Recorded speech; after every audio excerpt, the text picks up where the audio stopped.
Salutations à tous et bienvenue sur ma chaîne. Dans cette vidéo, on va parler des familiers. Aujourd'hui, on va explorer chaque recoin de ces compagnons magiques à poils, plumes ou écailles et découvrir comment leur présence transcende nos voyages ésotériques. Partie 1. Qu'est-ce qu'un familier ? Dans le monde ésotérique, les familiers sont bien plus que de simples animaux de compagnie. Ils sont souvent considérés comme des guides spirituels, des âmes sœurs qui rejoignent notre chemin de façon presque magique. Les rencontres avec eux sont entourées d'une synchronicité étrange, comme si l'univers conspirait pour les placer à nos côtés. Prenons l'exemple légendaire de la sorcière Sibylle et de son chat, Mystère, dont on disait qu'ils partageaient une connexion si profonde que le félin semblait anticiper les événements avant même que Sibylle ne les perçoive. Partie 2. Les rôles des familiers dans les arts divinatoires. La présence des familiers dans les pratiques ésotériques est incroyablement significative. Certains praticiens rapportent des expériences où leurs familiers agissent comme des amplificateurs d'intuition, créant une synergie énergétique qui décuple la qualité des séances de divination. D'autres décrivent comment leurs familiers jouent le rôle de protecteurs, instaurant une atmosphère de sécurité et de sérénité lors des rituels ésotériques. Les animaux, tels que les chats, les chiens, les oiseaux, voire les reptiles et les insectes, sont souvent considérés comme des familiers dans les pratiques occultes. Par exemple, le légendaire serpent d'Aleister Crowley, nommé Horus, était étroitement lié à ces expérimentations ésotériques. Ces liens entre les praticiens et leurs familiers, quelle que soit l'espèce animale, illustrent l'importance et la diversité des rôles de ces compagnons dans l'ésotérisme et les arts divinatoires. Ils peuvent catalyser et décupler nos capacités. Ils peuvent nous protéger, absorbant tout ce qui pourrait être néfaste, parasitaire. Et ils peuvent aussi, en quelque sorte, servir de pont entre nous et l'univers métaphysique. Partie 3. Les types de familiers dans la pratique ésotérique. Qui n'a pas entendu l'adage comme quoi les chats avaient 9 vies? On attribue souvent aux chats tout un tas de superstitions. Les chats noirs porteraient malheur. Dans l'Égypte antique, les chats étaient vénérés comme des dieux.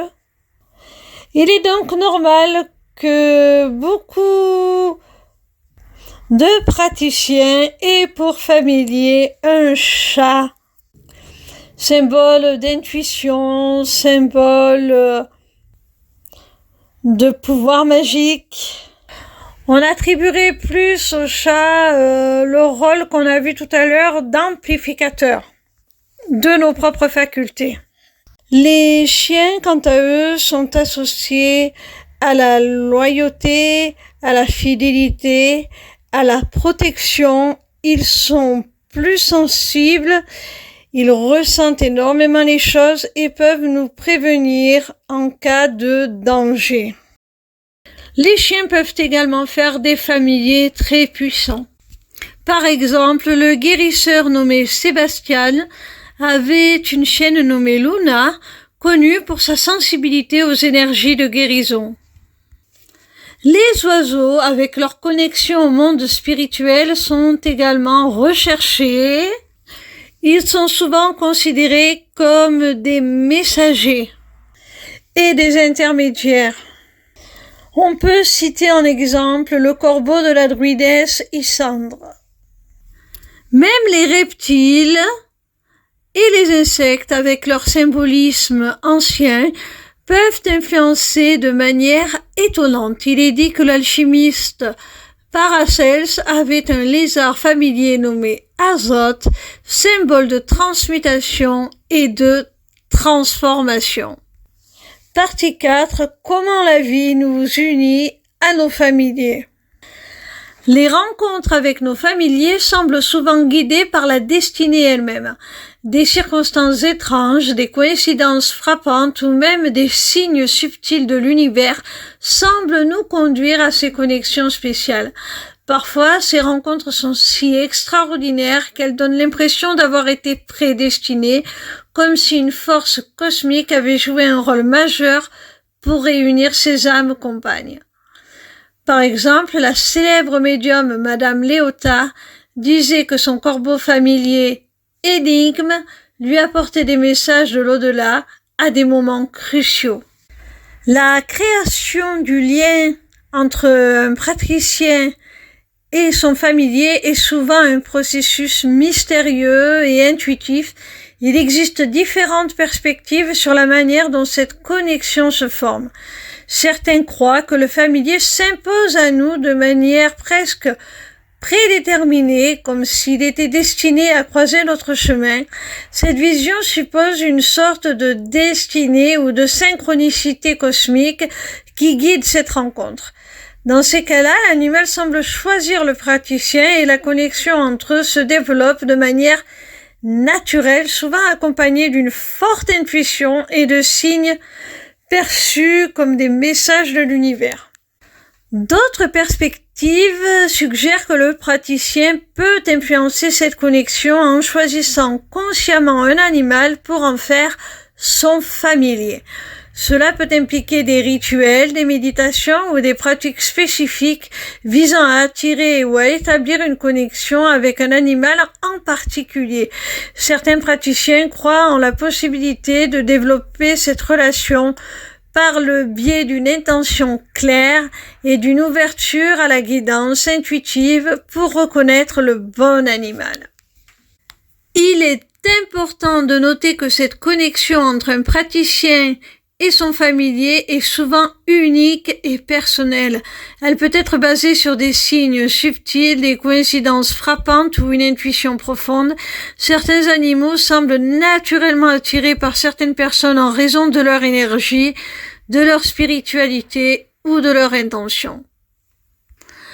En fin de compte, la manière dont cette connexion se crée peut varier selon les croyances et les expériences individuelles, mais elle est souvent considérée comme une relation mutuelle où l'animal et le praticien se choisissent mutuellement pour cheminer ensemble. Partie 5. La communication animale.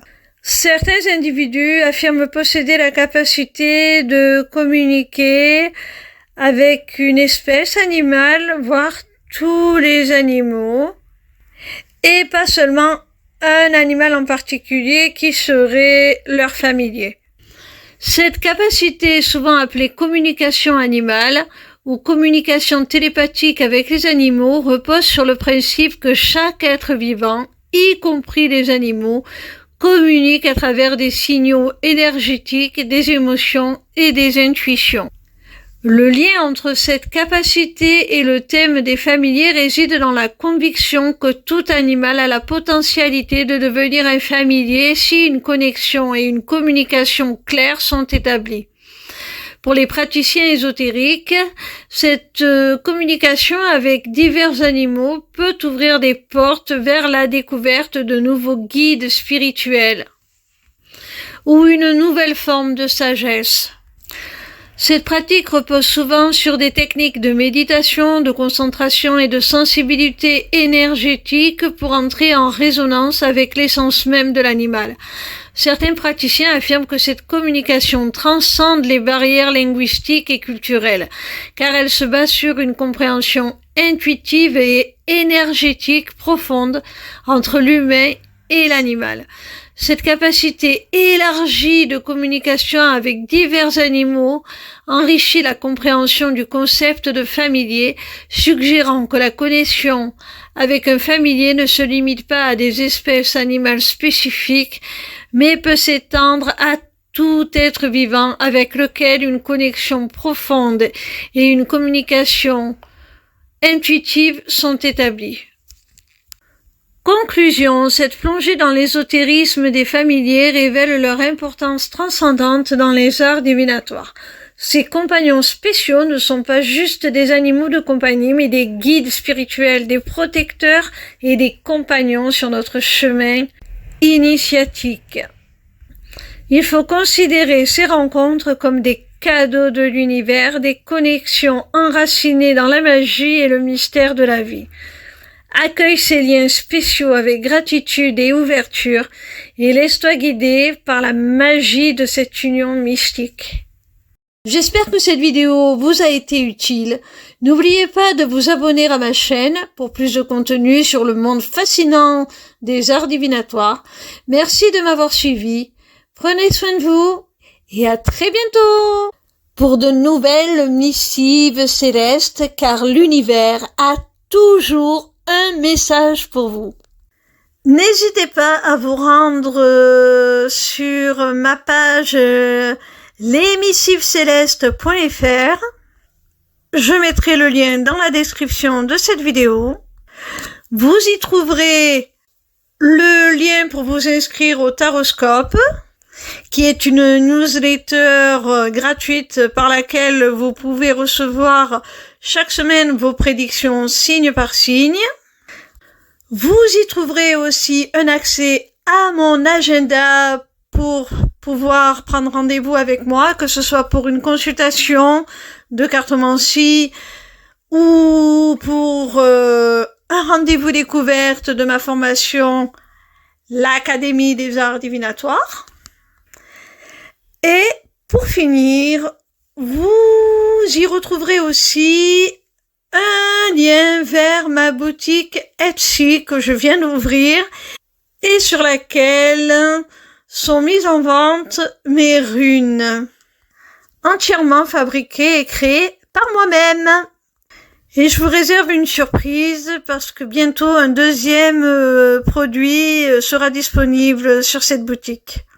Surveillez bien l'actualité des missives célestes, car bientôt seront aussi ouvertes les inscriptions au webinaire gratuit Deviens ton propre guide grâce aux arts divinatoires. N'hésitez surtout pas à me retrouver en live sur TikTok. Je répondrai gratuitement à vos questions tous les soirs du lundi au vendredi à partir de 20h. Au plaisir de vous y retrouver, je vous embrasse mes petits rayons.